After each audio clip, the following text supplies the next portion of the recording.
Okay, so we're going to look at basically chord construction. So how a chord is formed, where the notes come from, so then we can understand how this theory is put into practice. I'm going to start firstly with the musical alphabet. So in music, we have the musical alphabet, which has 7 letters, A, B, C, D, E, F, and G. So like our normal alphabet, we only obviously go as far as G. There's no H or I or J in the musical alphabet, only up as G. So 7 notes. I've put there a picture of the keyboard so you can see how it's placed on the keyboard. The keyboard's just a lot easier to work with than the guitar. The notes are mixed up with the strings on the guitar. How the keyboard works is you have your black keys and you have your white keys. Your white keys are your natural notes or your alphabet notes, A, B, C, D, E, F, G, for instance. Your black keys are what we're going to talk about in a minute, but the white keys are your musical alphabet. So moving on, we have our musical alphabet, let's say the A, B, C, D, E, F, G, or on the keyboard I'll put C, D, E, F, G, A, B, C. Then we can bring in these notes in between, and the black keys are the notes in between, and we call them our sharps. So now we have our A, B, C, D, E, F, and G in red. We've added our sharps in blue. So A sharp, B, C, C sharp, D, D sharp, E, F, F sharp, G, G sharp. So there are black keys, and they're in between some notes, but not in between all the notes. If you look, E does not have a black key between E and F, so E does not have a sharp. B does not have a black key in between B and C, so B doesn't have a sharp.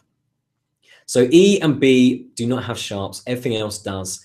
Now, just this, dare I say, it's simple part of the theory, just knowing what notes are in the chords, is going to put you far above a lot of other players. A lot of people don't even know what notes there are in music.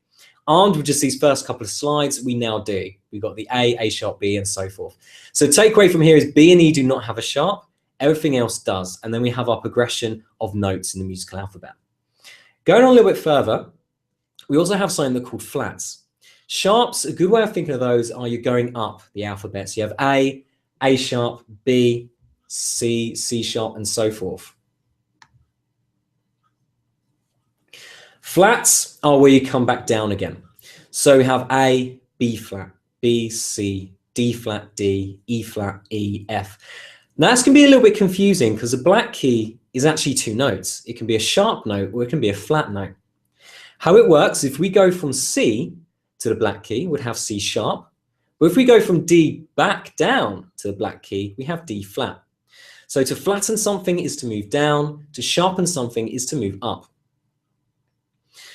And just like B and E didn't have a sharp, F and C don't have a flat. You can only have a flat where you have a sharp. And because B didn't have a sharp, C then can't go back to a flat because there was no sharp before it. Same with E. F doesn't have a flat because E didn't have a sharp. There was no sharp before F, so you can't then have an F flat. So there we have what you call accidentals, sharps and flats. We have our natural notes, just the alphabet notes, A, B, C, D, E, F, and G. And then our accidentals, let's say the sharps and the flats. Okay, moving on. So now I've put them all together. So we can see the musical alphabet, we have the sharp and the flat underneath it. So you get a bit more of an idea how they all fit together. I've then put them on the black keys as well. So you can see that the black key is then, in effect, 2 notes. It is the same note. If I was to play a C sharp, it would sound exactly the same as a D flat. It's just going to be called a different name. So C sharp is the same note as D flat. It will sound exactly the same, but technically it has a different name. It's one of these strange rules in music. There is a reason for doing this, and as we go through more of the theory, we will come up against these rules, and you'll see why we're going to do it like this. At the minute, it's the same sound, but you can call it 2 different things. It's probably the way to look at it.